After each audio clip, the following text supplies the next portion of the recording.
Hi, my name is David Ladding. This is episode 3 of Mythunderstood. I'm going to be interviewing today my good friend Elijah Lamb. He is a legend. He's a fellow Lord of the Rings nerd. He loves Narnia, and he loves Pokemon. Cards, specifically. Pokemon and cards. The games. But he's brilliant. It's a nostalgia thing, though. Let me hype you up more. Okay. Cool. No problem, bro. Yeah, sure. Elijah is brilliant. He is a genius. He has introduced me to many things that I love and enjoy, like Dostoevsky. Inside joke. Maybe we'll talk about it later. But we're going to interview, we're going to talk, we're going to discuss the myth being fully understood. He makes fun of my name, and I'm insecure about it every time I talk to him about it. But I really like the myth. No, I love it. I do think it's very clever. I think it's a great name. I'm solid on the name. Borrowed from some, right? It's like a borrowed. Yes, it's borrowed from a book. Like that noise? Sanctifying Myth. It was a line in here. It was so baller. I love it. I love the name. I just think it's funny to imagine it as a person with a lisp. Mythunderstood. I feel the Dude, Mythunderstood. Right Bradley J.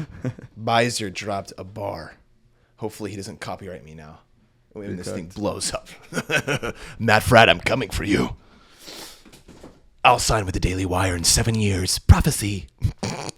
All right, keep going, man. It's your show, Interview man. me. Ask me the questions. No, it's your show, man. It's my show. Okay. I first want to start off with Narnia and Harry Potter. Yeah, we're going there. Okay, listen. Growing up, I was never allowed to watch Harry Potter because of the magic. My mom was utterly convinced that the magic was so demonic. But she loved. Shout out Eve. Shout out Eve. I love you, Ma. I love you, Ma. I love Eve. That's the goat right there. Not Eve from the Bible. Eve. That's my mom's name. She's Jewish, though. All right. So, yeah, my mom never let me watch Harry Potter because of the magic, but she allowed me to watch Narnia, yet it had magic in it. Lewis and Tolkien were obsessed with magic as well. They looked at Beowulf, they looked at the Iliad, and they saw the beauty of the myth. Today, there's like this perspective on magic. There's a perspective maybe on different worldviews that you should stay completely away from them. You should utterly separate yourself from anything but Christ. But Lewis and Tolkien, they saw there's actually beauty and maybe even some truth in other worldviews. So my question for you, truth in the sense of they like retained an aspect of beauty. My question for you is, how do you go about discerning what's right and wrong? I think even a clearer question could be music. That's a great place to start. Mm-hmm. Like, I mean, how many times we've been making content for 5 years. There's like, how do I know if I'm going to heaven? Number one, DM. Second one for me is, can I listen to secular music? Yeah. People are terrified.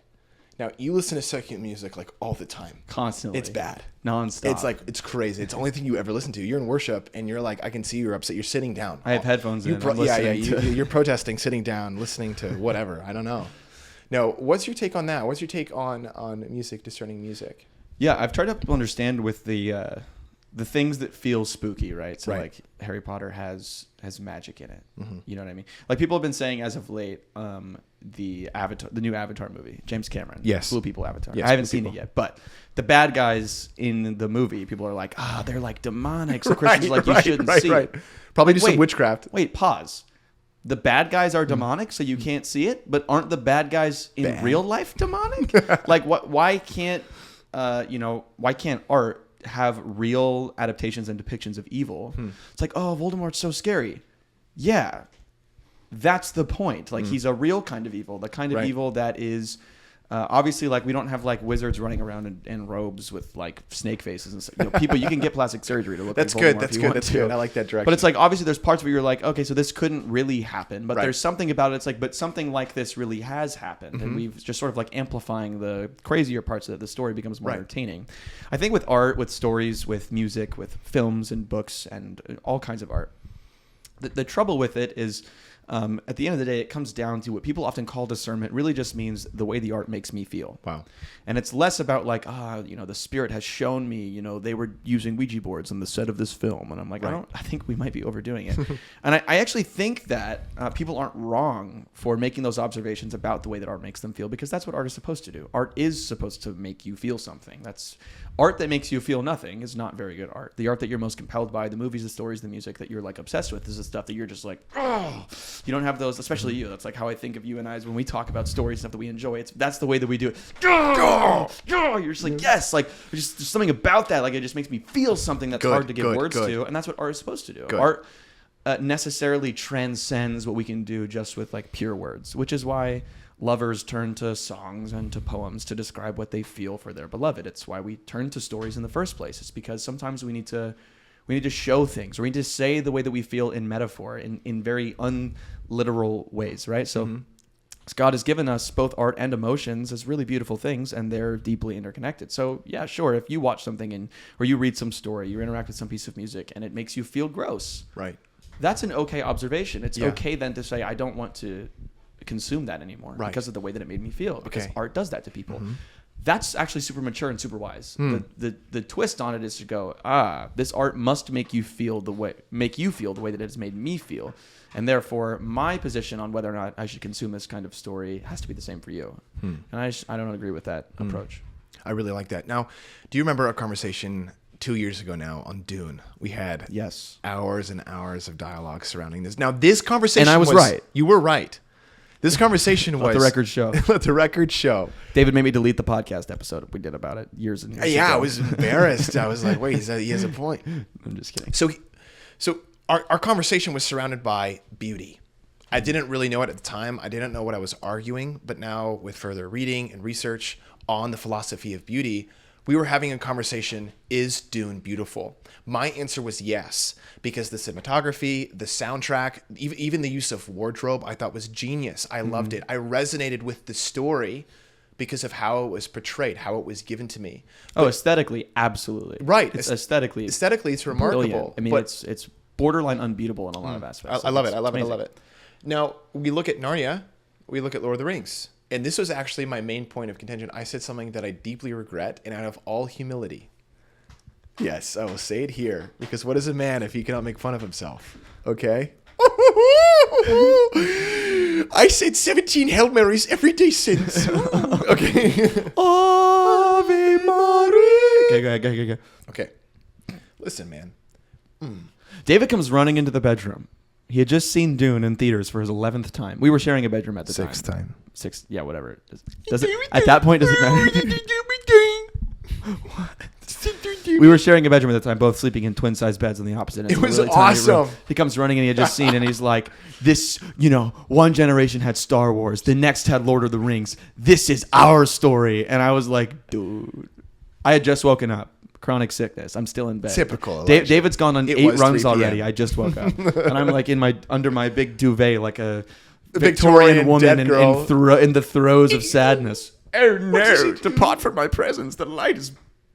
Okay, tell me more. Keep going. And I was like, no, dude. There's no way that this is better. As someone who has spent so much time watching The Lord of the Rings with you, I'm like, there's no way you're saying this. Countless times. That cannot be something you're really saying. Unreal! Impulsive! So then I went and saw it, and we came home, and all the roommates sat in a circle and watched me and David debate about Dune. It was like the duel of the fates, but no fates, and there wasn't really a duel. It was just a conversation. It was great, and you won. You won. I was not all cut in half, but I came back live. Helpful. Now, talking about Lord of the Rings. Go ahead. Come on, I'm here. I'm like Darth Maul. Season 8, Clone Wars. Yes. When he comes back and he helps Ahsoka. This is me. This is my... Okay, so some guy's going to think that's really funny. Yeah, there is a guy out there. Okay. It wasn't you. It wasn't me. But necessarily, it wasn't me retrospectively, but there's someone out there. Yeah. We move on. All right. Cool. Okay. Yeah. So Dune. We could edit that out. No. All right. We have to keep it in.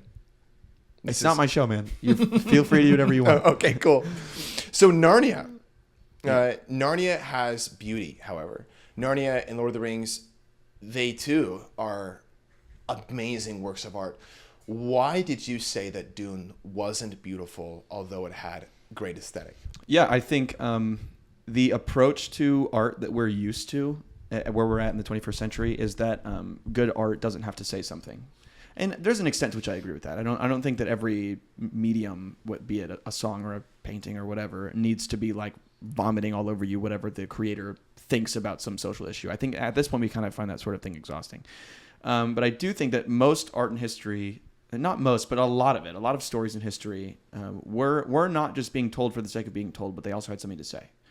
And Dune is one of those stories. And if you ignore the fact that Frank Herbert, in telling the story of Dune, had something to say about religion, then you'll be, hypnotized by the aesthetics, the wonderful aesthetics that Denis Villeneuve, however you say that guy's last name, and Timothée Chalamet's captivating performance.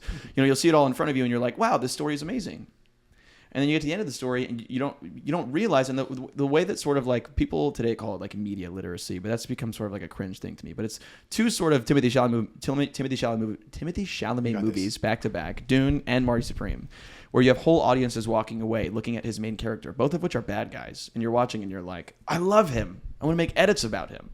I'm seeing all these edits of Paul Atreides, and then I go and see the movie, and I'm like, oh no. Oh no. Whoa, hold on, guys. We gotta back up because that's wrong.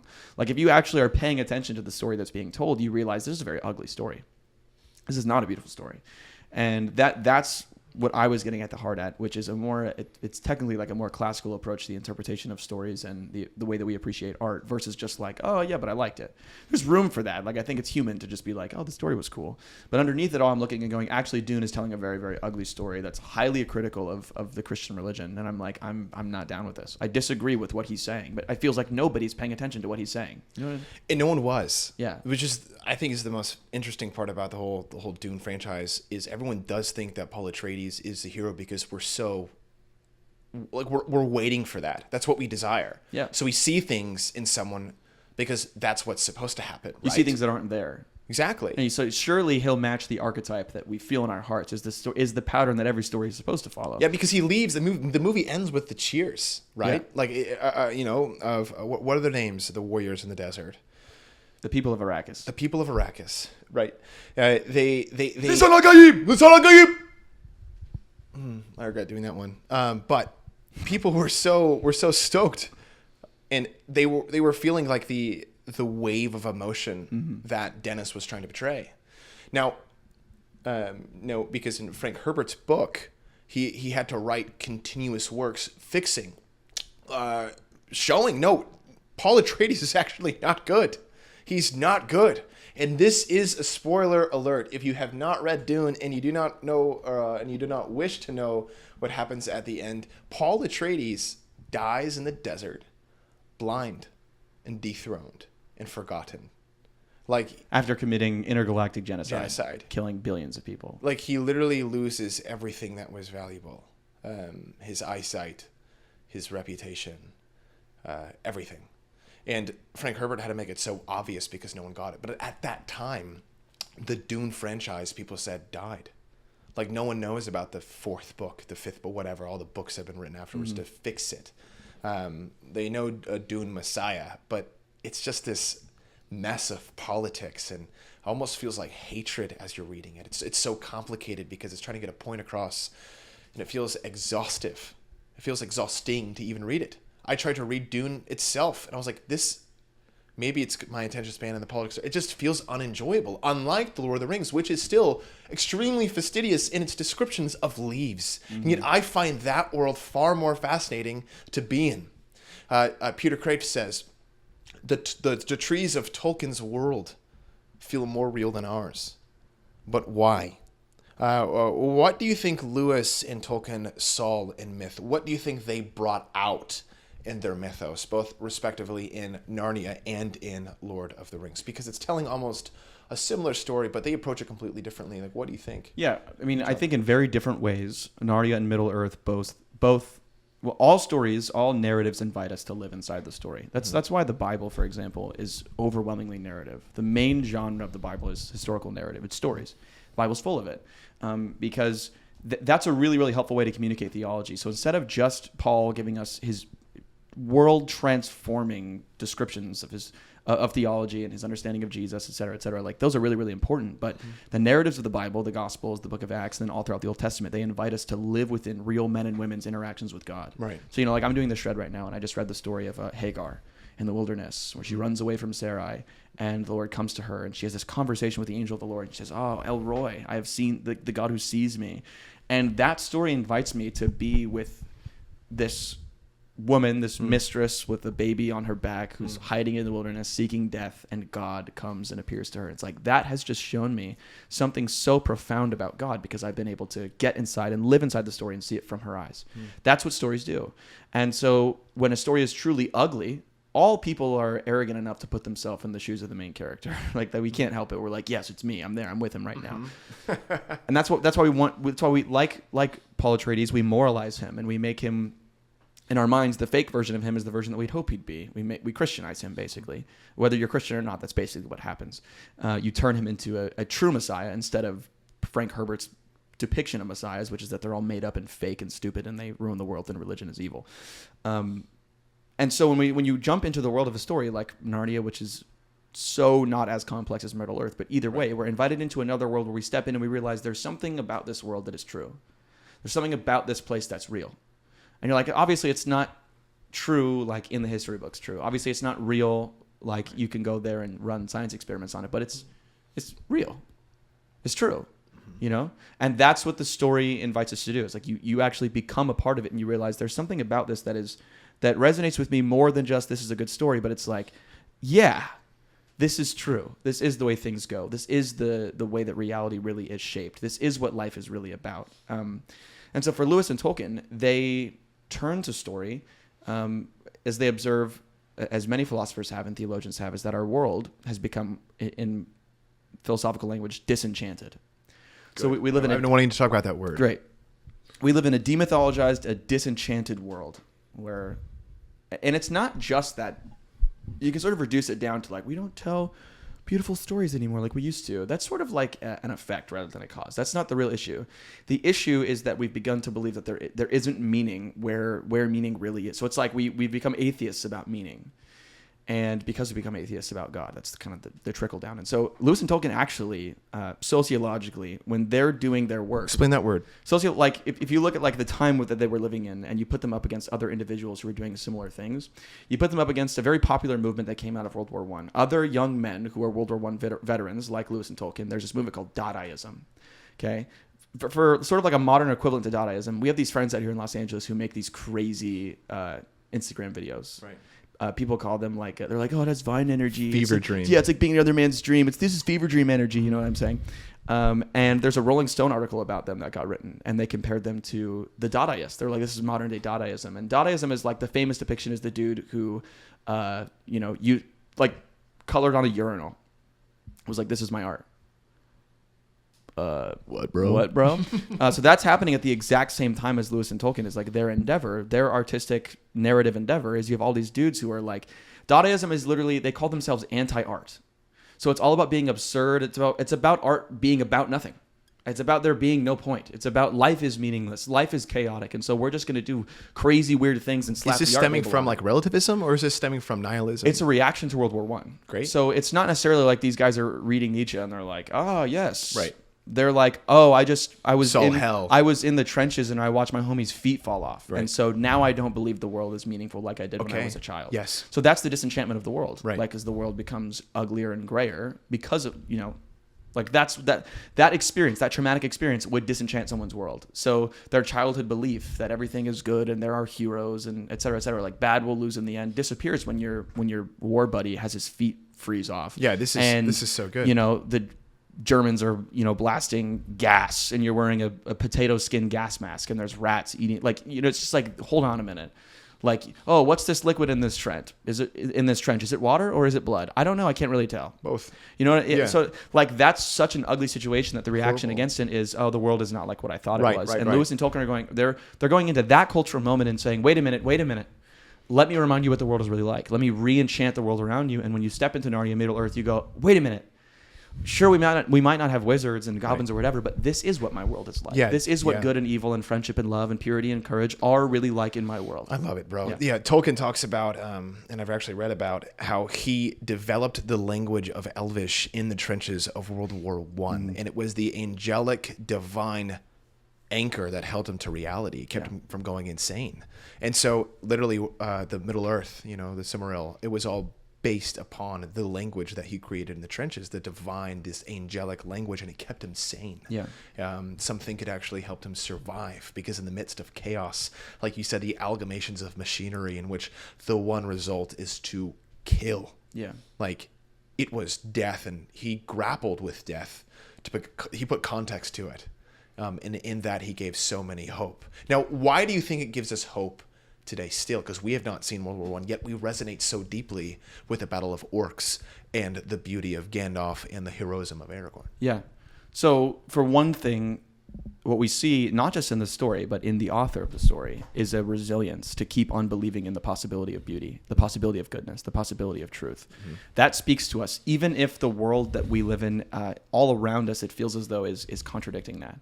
So when you are painfully aware of the ugliness of the world, so like just because we're not in the trenches of World War One doesn't mean like my Instagram feed has Gazan children dead on the streets. Yeah. My Instagram feed has clips from October 7th.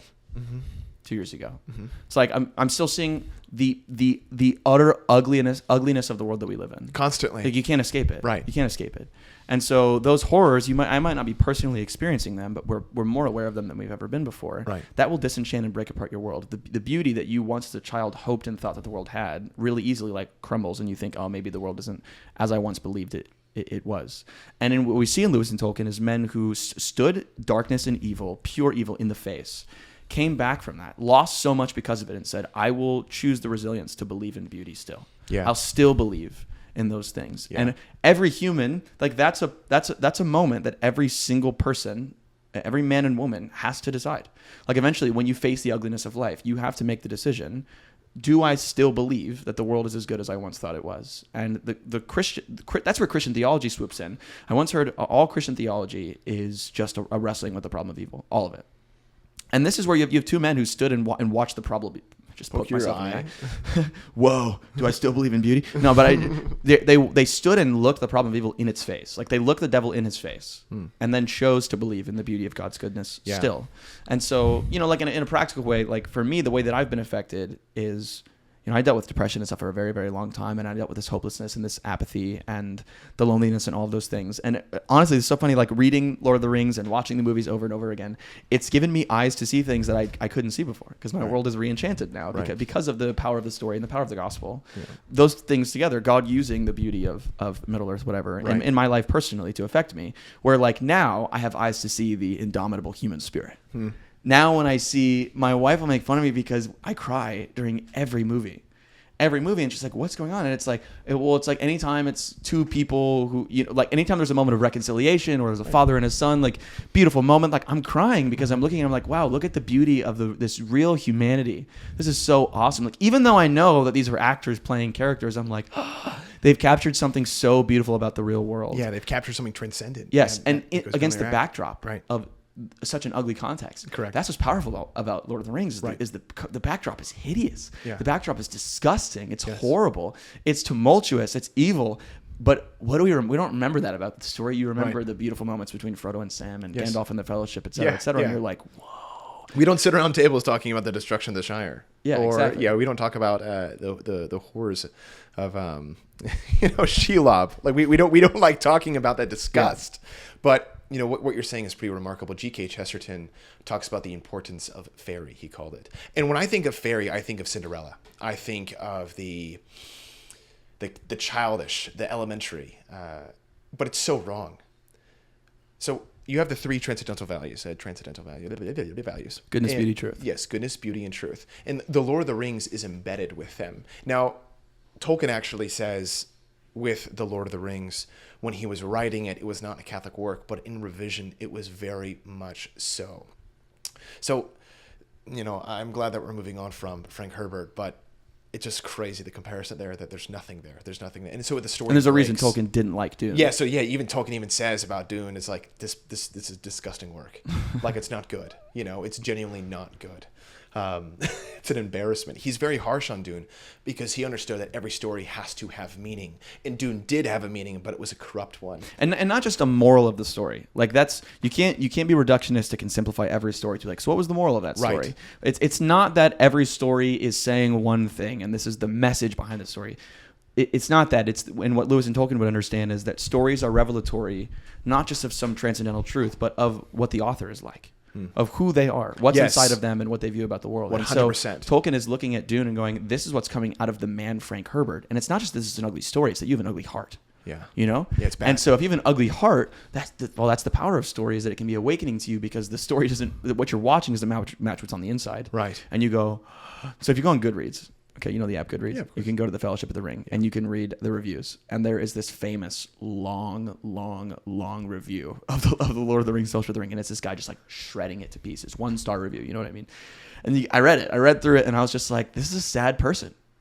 Like, this is a South Park character. Yeah. Like, this is a caricature. Your heart is ugly. There's a reason that everything in you reacts against this story, because this story is about people like you. Like, because you are Gollum, bro. Wow. Like, that's why you're reading it and you abhor it, is because it's like your heart is so hideous on the inside. You need to be reborn. Yeah. You need transformation. And that's why the story is evangelistic, even if Tolkien isn't writing about the gospel, because he's writing about the ideal world and like the ideal man. And each of us can test ourselves against that and go, I'm not like that. Exactly. And I don't believe that. When they say, who says it? I'm blowing it because there's good in the world and I believe it's worth fighting for. Who says that line? Yeah, that's Sam. Sam, right? When Sam says that, it's like a punch in the gut. It's like a reminder. It's like, wait a minute. He's right. Yeah. You know what I mean? Yeah. And if you can believe it, the question is like, if I can believe it for their world where there is their bad guy is this crazy demonic guy. And they all think they're going to die. Right? Exactly. Like, they know all they're think they're going to die for Yes. their cause. It's like, oh, can I have courage? Like, can I look? What about for mine? Yeah, so Because this isn't just like a story that exists Right. in and of itself. This is a story that came from somebody's heart and mind. Right. Like, this is Tolkien's baby. Right. So it's like, this is Tolkien reflecting his belief about the world. It's like, oh, dude, I'm inspired. it has so much hope. Yeah. My favorite thing about Gandalf is his magic power. We all think of, like, you know, the bridge in Moria, like, you shall not pass, which, fun fact, he's calling on the Holy Spirit, the flame of the ancient fire of Anor. It's this really fun fact, again, Catholic work. But Fire! yes, literally. So his whole thing was encouragement. That's why when he dies or perishes, he becomes the White. Aragorn says, we must do without hope, because hope has now left the Fellowship, and they must move on without it. Like, when Gandalf dies, they weren't just sad because they lost a comrade. They could feel the hope utterly leave. And Tolkien would write, remember the Black Speech of Mordor? And then, you know, the elves are mad. You know, they're like, you cannot utter it here in Rivendell. When Gandalf literally utters the Black Speech of Mordor in Rivendell, and Elrond gets angry at him, it's because the black speech isn't just a tone, it's hopelessness. Yeah. Peter Jackson, he portrayed it as literally the darkening of the lens, like the scene gets darker. That's not necessarily in the book in its fullness. It's more of hope utterly leaving Rivendell, which was a safe haven. And so Tolkien had this understanding of hope. He had this understanding of unhope. So this is really, really, really interesting. It's one of my favorite things about The Lord of the Rings. I actually was freaking out with you on a plane. I was reading this book. You were sitting behind me. I kept passing it to you as you were reading your book. I felt bad, but you had to know. Okay, the UN. And it's important to notice Mordor isn't just darkness, because darkness is the absence of light. Mordor is unlight. It is the utterance. Not the utterance.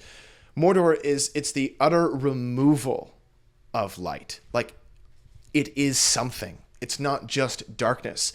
And Tolkien then addresses the unman, which, you know, maybe this is a sin, but some of my favorite characters in The Lord of the Ring are the Nazgul, the unmen. They're not just absent, right? They wear these cloaks to give shape to their invisible bodies, but it's not that they have disappeared. It's that they have become They have undone their very being. I was reading a book. They've lost what it means to be human. They've lost what it literally means to be human. So now let's move to the ring, okay? Many people, which is so funny when Tolkien actually says something and we just ignore it, or we just forget what he said. Many people think that the ring is the atom bomb. The One Ring. They think that the ring is some sort of weapon, like a mirror of what we have in this age, in this world. But the ring represents the undoing of being. Even the making of the One Ring was unnatural. And I really want to focus on the weight of because Tolkien, as a language professor, understood the weight of that usage of It's the undoing. The ring is undoing of the natural world. Do you know anything about the ring? Because maybe I've only one who's nerded out on this. Okay, so but you'll get this because I want to go back to worldview. I want to make this really practical for people. The ring is the undoing of existence, of being. Now, what do you know about... Hi, I hope you're enjoying the show so far. I wanted you to know that this whole project, Mythunderstood, would not be possible without Theos University. Theos University is an online theological library of remarkable courses, philosophical courses taught by Peter Kraft, okay? And an Islam course that I've heard is just insane, taught by your very own David Ladding, okay? You need to go. You need to subscribe. The link is in my description. Use code theology, all caps, I really thought about it, to get 15% off. If you've been wanting a biblical background in academia, if you've been wanting to learn more about our faith, this is the place to do it. YouTube's great. Theos U might be even better. Now, what do you know about being, about logos? About logos? Yes, the being. Not just the word, but the very being. Like what it means to be alive. Like when John describes Jesus as the logos, right? Because the ring, to understand what the ring is and what Tolkien is saying and why it resonates and why I want to talk about it all the time, we have to understand what being is, what logos is. So I'd love for you to kind of give your insight on that. Okay, I don't know if it's going to satisfy you, but I'll talk about the logos for a second. Please. You can get back to the ring thing. Okay. So obviously the logos is the idea of the logos is an important part of Christian theology because of one verse, John chapter 1. Well, he uses it in verses 1 through 3 of John chapter 1, but it's in the beginning was the Word, was the Logos, and the Logos was with God, and the Logos was God. And there's a lot of debate about what exactly John meant there. And sort of, there's a really good commentator, D.A. Carson, who writes one of the best commentaries on John, from what I understand, the Pillar New Testament commentary. It's great, and I, sped up. What am I thinking? I've refreshed my memory and read him, and just was reminded of like all the varying theories of where it could come from, because you have like Heraclitus and like the Stoics, and they're all talking about the Logos, and then you have Philo, who's right before Jesus, and you have it goes on and on. There's all these people who have these different ideas of what it could possibly mean, and then it can literally just mean word, like word that you say with your mouth. Right. It can mean reason, like just like thinking. It can mean those kinds of things. Right. The Greeks would think of the Logos as the rational ordering principle that imbued life with meaning, that logic. was holding everything together. The logic of the world. Right. Sort of like this. For them, it was impersonal, which is John's bit. For everyone until John, the Logos is impersonal. It's not a living. Yeah, it can't be a being. person. It doesn't have personality. That's why John's yes, statement. John is so like, whoa, radical. yeah, that's what makes it radical. Absolutely. Yeah. Is that it's we can almost imagine the Greek mind as like this invisible force.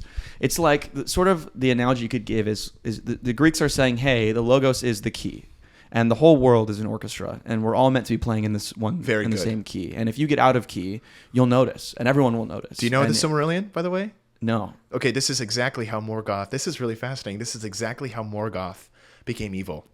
Is that he sung a different tone. So the way that Middle-earth is created, the way that the whole world of Middle-earth is made, and more of, is through song. And it's a symphony. And Morgoth, Melkor, he actually sings his own song, and everyone notices how evil it is because it's out of pride, how corrupt it is, how off. It's like off tune. It actually hurts the ears. And through that song, he corrupts, he begins his rule. Yeah. And this is actually what happens with the beginning. Lewis actually stole this from Tolkien with the creation of Narnia. Yeah, right. Yeah, it was singing it.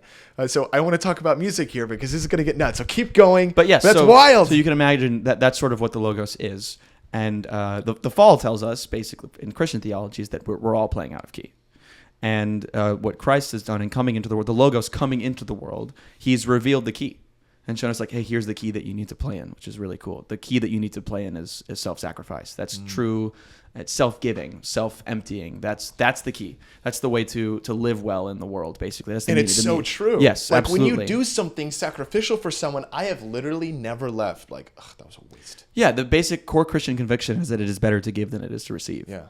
And we all just think that. You even ask people like, oh, what do you want to do with your life? Like, what do you want to do? You're just like, man, I just want to help people. Yeah. It's like, bro, like you're a baker. Like what do you do? Like, but everybody needs to find a way for their work to not just be work. It needs to be about other people. It needs to be unto. Because we all have Christian worldviews basically, even if we don't realize it, and we value and think sacrifice is beautiful and important because the Logos has come into our world and shown us. That's why we think that Dune is good. Here's the key to We're playing. trying to make it good. Right, yes, exactly. Yes, We're trying to make Paul Atreides into a truly self-sacrificial because that's how figure. we see the world. It's our very lens. Yeah. Gosh. We can't help but see it even when it's That's not. why I liked it so much, because I thought until my good brother in Christ helped me see rightly that it is demonic and obscene, demonic and evil and atheist. But so the Logos. But then John is also pulling very, very clearly on ancient Hebrew ideas about the Word of God. That's why there's debate about what's happening here, because he could be referring to the wisdom of God, which is what the Logos comes to be understood as, and the wisdom of God is like holding the world together as well. They're sort of like very similar but competing ideas. Where you have the Word of God, which is not just thought of as like God saying something, but it's God's action, like it's God's creative force.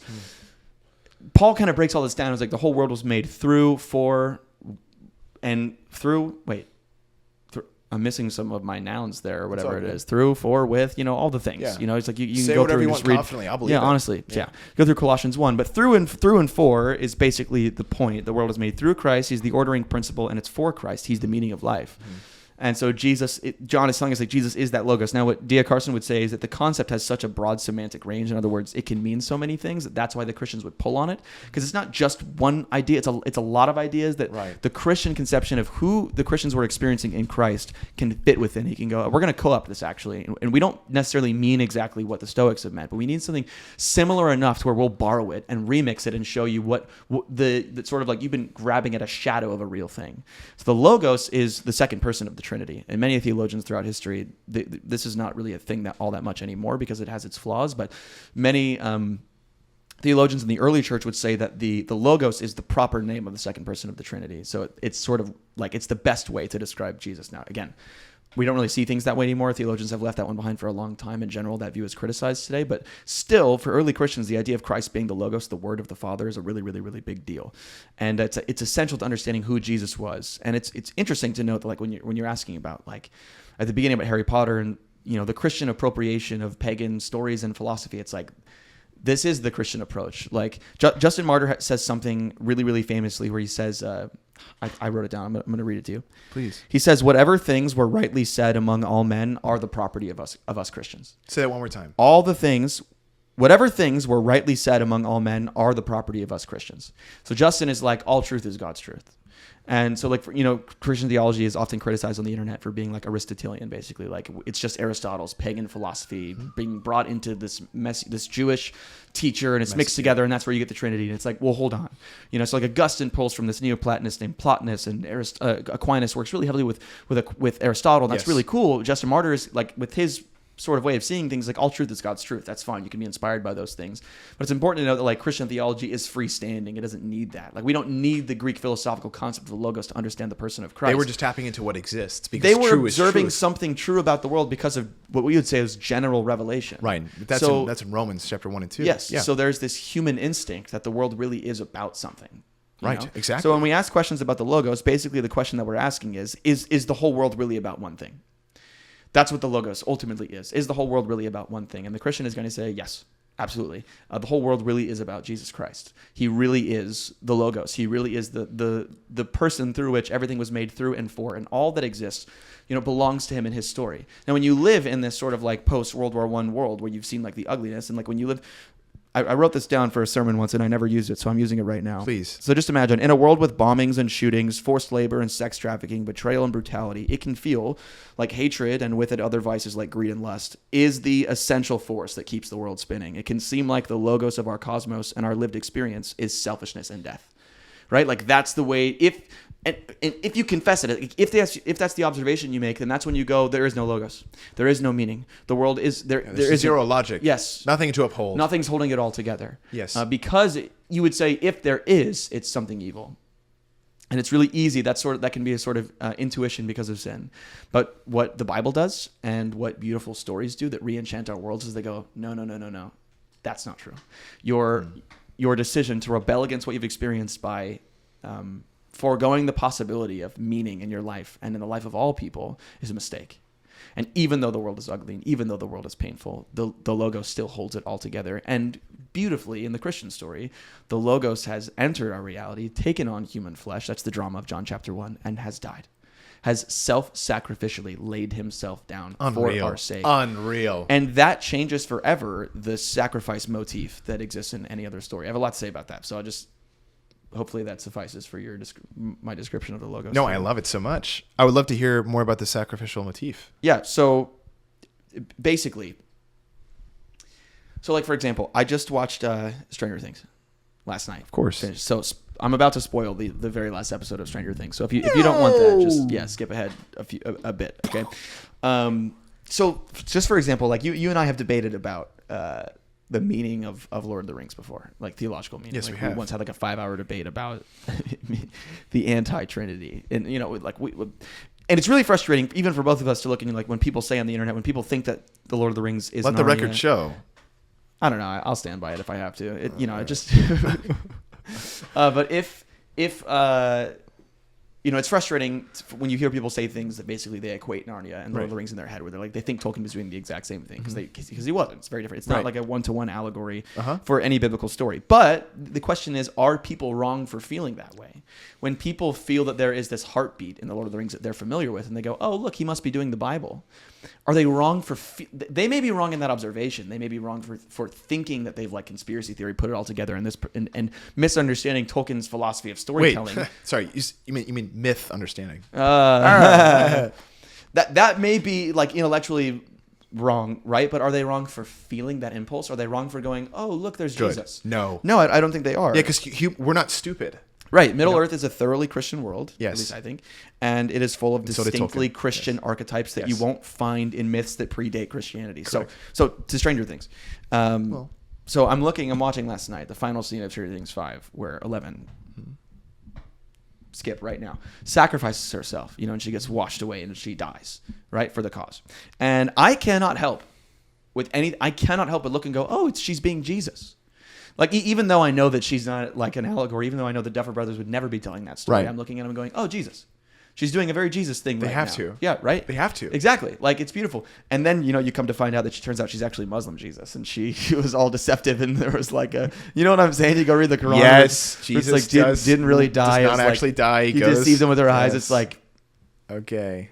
Yep. so what? Why are you reacting? No, like that? I was thinking of something to say that was funny, but then now I'm here. I don't have a joke. Okay, so but the whole thing is then in my head is like when you see the twist where you're like, "Oh, it wasn't a real sacrifice." Right. And like my appreciation of this character that I've been watching for 10 years, I'm like, "Yeah, I'm happy she's alive." Yeah. But the way that I feel about the sacrifice changes. Right. Fundamentally changes, Inshallah. Keep going, brother. Keep going, brother. And then I was like, maybe this is really just a dark retelling of the gospel, and Vecna and the Mind Flayer are dark trinity, and the Duffer Brothers hate God. No, I'm just kidding. Not really. But the thing is, when we see willful sacrifice in real life and in stories, when we see this like what we call like a willful sacrifice motif, where a character falls into the basic archetype where somebody lays their life down for the sake of a greater cause and for other people, which Lord of the Rings is literally full of. The question is, why are we compelled by that? Like, why are we moved by that? And it's precisely because we have a Christian vision of love, a Christian vision of courage, a Christian vision of the meaning of life. Like we are really inspired by the true story of the world, the death and resurrection of the Lord Jesus Christ. And that's in us. There's an impulse. It's like aching in us for that story. Correct. And wherever we see it, we go, "Wow, that's so beautiful." Well, it's so beautiful. And if that's undercut in any way, if that sacrifice turns out to not be a real sacrifice, like, and you could sort of say like 11 sacrifice is a real sacrifice in a certain way, like I'm down with it. Or like Speed Racer, Speed Racer, the brother like fakes his death, and you're like, it's like kind of a real sacrifice because he's actually alive, but he has to be far from his family. She's still sacrificing her life. You could Yes, say that. yeah, It's yeah. like Same thing with she died to her old life. Same thing with Speed Racer. Like he's forever separated from his family. You're like, okay, that's cool. But then there's nothing worse than like when you're watching a story and a character gives up their life and sacrifices themselves and they die, and then it turns out they didn't need to. Like it was meaningless. Like that was super unnecessary. Like it's so frustrating when you're watching a movie where like the pacing or the storytelling is just so bad. We're watching this beloved character die, and you're like, "This is how you're going to kill them? They don't need to die in this moment." Or someone sacrifices themselves, and then it's like immediately reversed, and like the sacrifice was meaningless. Everything in us is like, "Oh no, you can't do that. You can't do that," because there is this. Like imagine if they make a new Iron Man movie. It's like he's back. Like that would suck. They're doing that. You don't. No. You don't. Iron Man's coming back. Was that unironic? No. You didn't know that? No. Captain America's coming back. Iron Man, RDJ is playing Doctor Doom he's playing Iron Man from another universe. Coming back. They needed more money, bro. Yeah. Captain America is coming back. Steve Rogers, Chris Evans is coming back and playing needed Captain more America. money. Bro, that was on. You really didn't know that was happening? No. Well, you didn't know about the Silmaril thing about the music. I guess just God's in this conversation, bro. No. I know. I'm saying like it's I know crazy it's 'cause ironic. That's real. That's really happening. I know. I'm not offended. I'm saying that you did the same thing. It's pretty cool. Yeah. So anyway, when I look at a story like Middle-earth and I see Jesus-like sacrifice, yes, and we're talking about love-driven, like serious self-sacrifice that's endured for the sake of evil being overcome, which is it's not cheaply undone, and it actually accomplishes its intention, like real, worthy, self-giving, life laid down sacrifice. We're like, oh, there is nothing more beautiful that could happen in a story. Mm-hmm. So even if Tolkien isn't doing a one-to-one, Jesus is all over the story because his worldview is there. What he thinks about is the ideal, the way that humans should really live, the path to meaning. Like, whoa, hold on. Jesus tells us if you want to live, you have to die. Mm-hmm. Right? So Jesus says, like, what will it profit a man to gain the world but forfeit his soul? Right. He's like, the way to life is actually death. Let me show it to you. I'm the God-man incarnate. I'm the Logos. I'm the meaning. Nail me to a cross so I can show you what it means to be alive. Yes. Like, whoa, through the suffering, through this humility, I will rise again.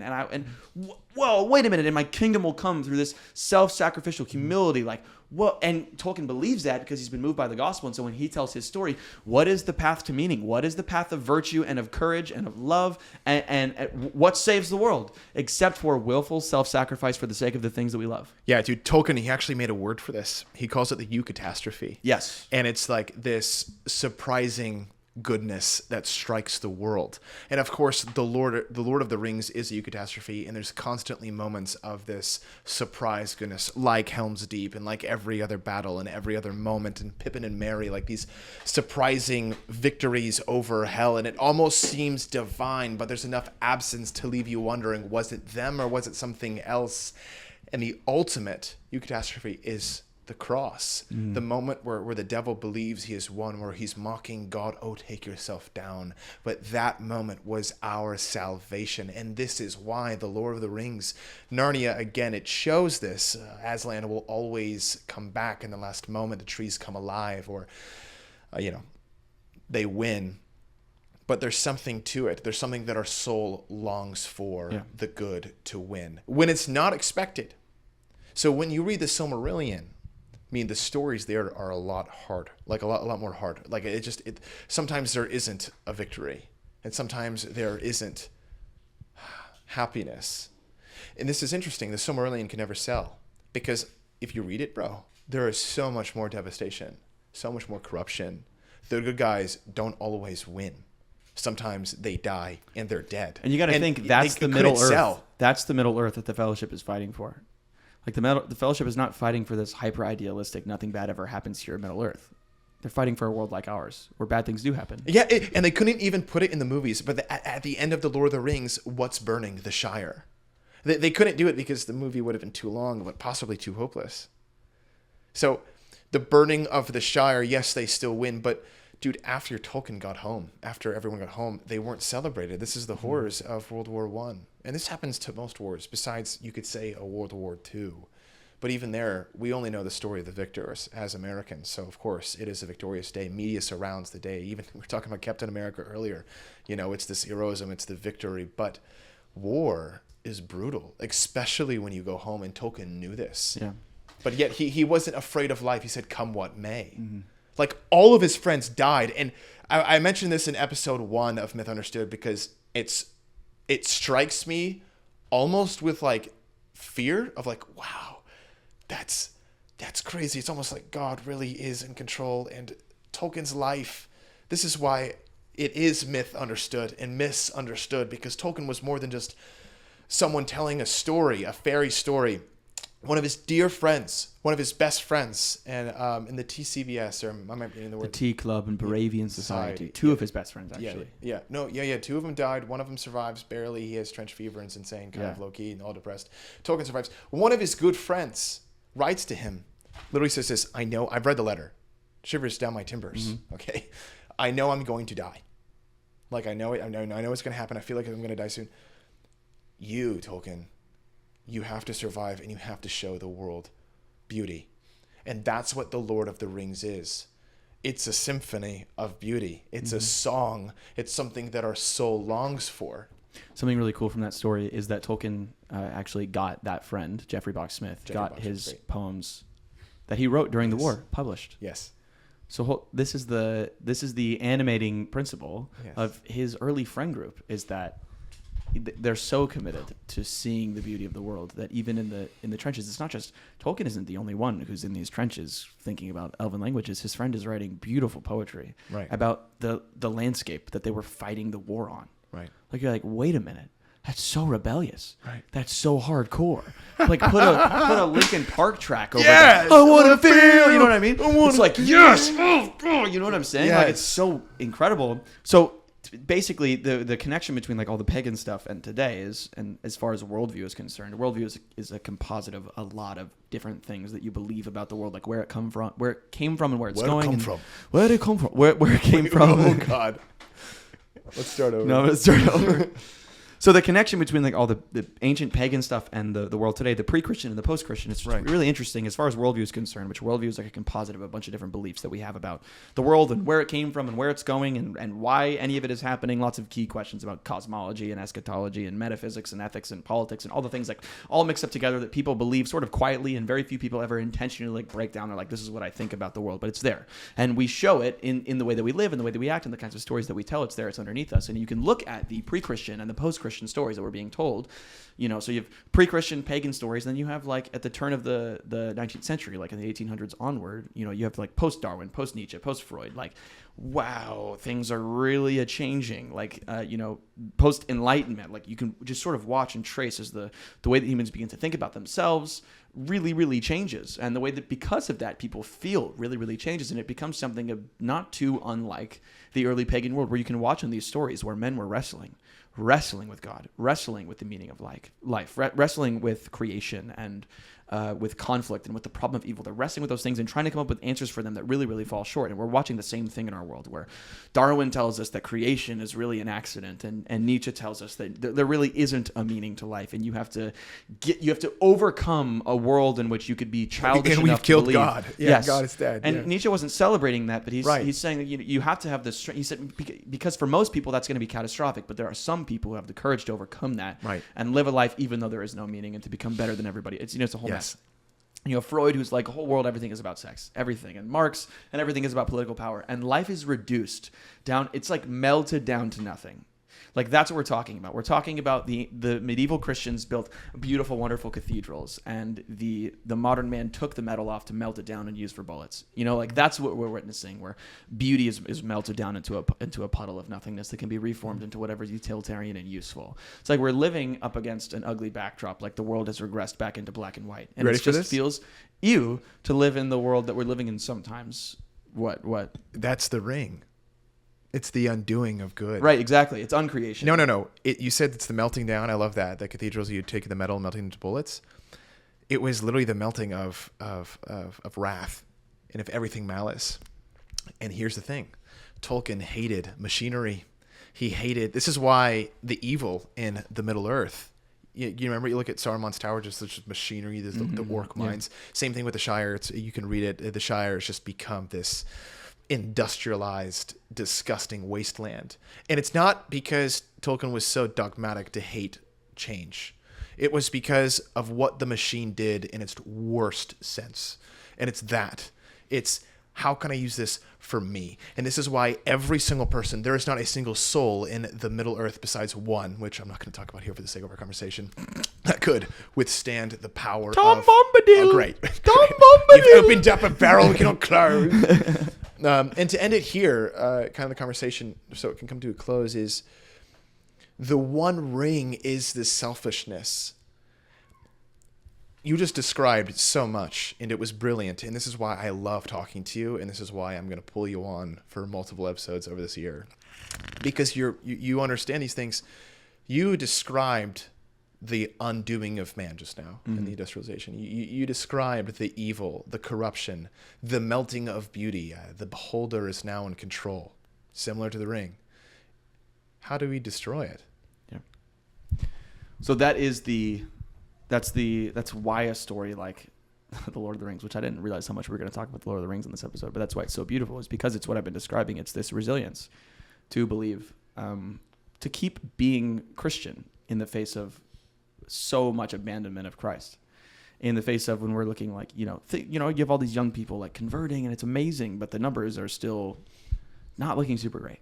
You know what I mean? That's an honest assessment. Yes. Where it's like our culture seems increasingly... Yeah, we've called for Gondor. Gondor's called for aid, and it's like, I'm glad you're here, but should there this be more? is it? Yeah, right? I'm still it's not proud. nothing. It's not nothing. And I do believe there's a move of God happening in the world. Absolutely. And I have hopeful ambition about God is revival. showing visions of the undead coming back and having revival for us. He's going to resurrect the saints of old. Yes. Smith Wigglesworth. Oh, my gosh. Him? Yeah, he's the main one. He's the best We one. could have used St. Patrick. All right, No. keep going.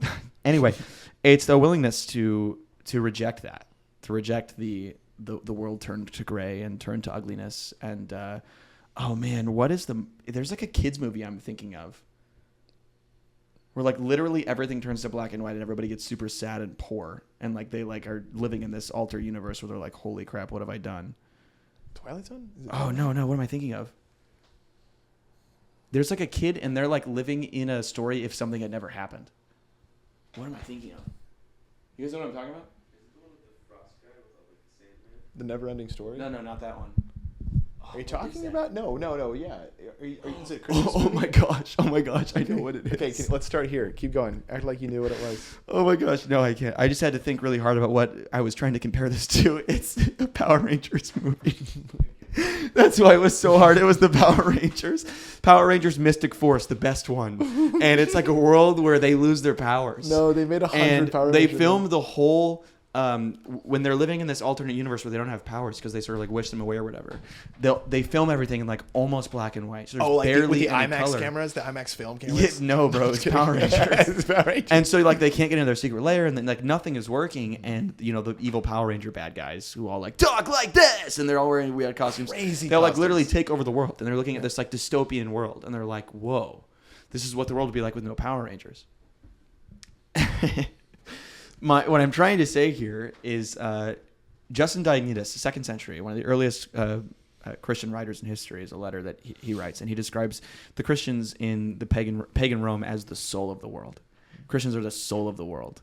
And he's like, we are literally the lifeblood. We're the beating heart of the world. Sounds similar to Justin Martyr. Yeah. And so the ambition and the hope of the Christian is to look and go, even when it feels like our message and our lifestyle and our way seems totally irrelevant to the world around us, we hold on to actually they are, in philosophical terms, going against the grain of the universe, and everything in them is crying out for the true story of our world that we have and that we are living within. And so the ambition, it's not about destroying some ring. It's not like, if we can destroy this one cultural manifestation, which the ring symbolizes so much more than, like everything will be good again. It's like not about that. It's we will fight the good fight and we will live within this story and invite all men to be a part of this story, and hope that as people from the outside look in, they will see, oh, I want to flow down that lazy river. Like, I want to be on key with you. And so the trick is not to go, hey, everyone, you're playing out of key. The trick is to play in key. And that is why. That's the significance of beauty. It's not Tolkien is writing this complex criticism that's like, oh, I'll read this and I go, he's criticizing me. Maybe he's right. It's, wait a minute, this says something that I've never been able to put into words. And that's the Christian life. That's the basic apologetic witness given to us by Jesus in John 13. Love one another. Love one another. And so as we live out the Romans 13 law of love, we're playing on key. And everyone else in the orchestra is eventually going to have to look around and go, my instrument doesn't sound right. And they'll have to tune it and adjust and get on key, a.k.a. submit to Christ. Repentance. So that's why we do beauty. Yes. Right? That's the significance. As people go, remarkable. I want to be aligned. Remarkable. Tolkien's two favorite characters in The Lord of the Rings, who he described to be heroes, is Samwise Gamgee. Yes. And Faramir. I want to focus on Sam. Sam is a gardener, and he loves to garden. And this is so fun. I think Potatoes. You can roast them, boil them, put them in stew.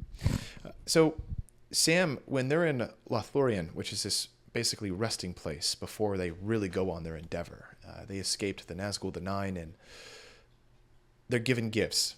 Sam's given some of the most odd gifts, and one of them is seeds. And in a sense, it's like this powder. It's like this magic dust powder, not seeds. The nerd guys are going to be, Well, actually, I was not given seeds, so this whole video sucked. he's giving this like magic elf powder that when he basically sprinkles it on a seed, it makes the best flower that flower could be. It makes the best tree that tree could be. It is perfection. They're magic beans. Basically. Growing a beanstalk. Crap. It's a magic beanstalk. You forget about this dust. You completely forget about it until the very end where the Shire is burning. They defeat the evil, and it's like Bilbo's tree's gone. Like the Baggins tree's gone. The Shire is on fire. Everything's ruined. We have nothing. And then Sam remembers, oh my gosh.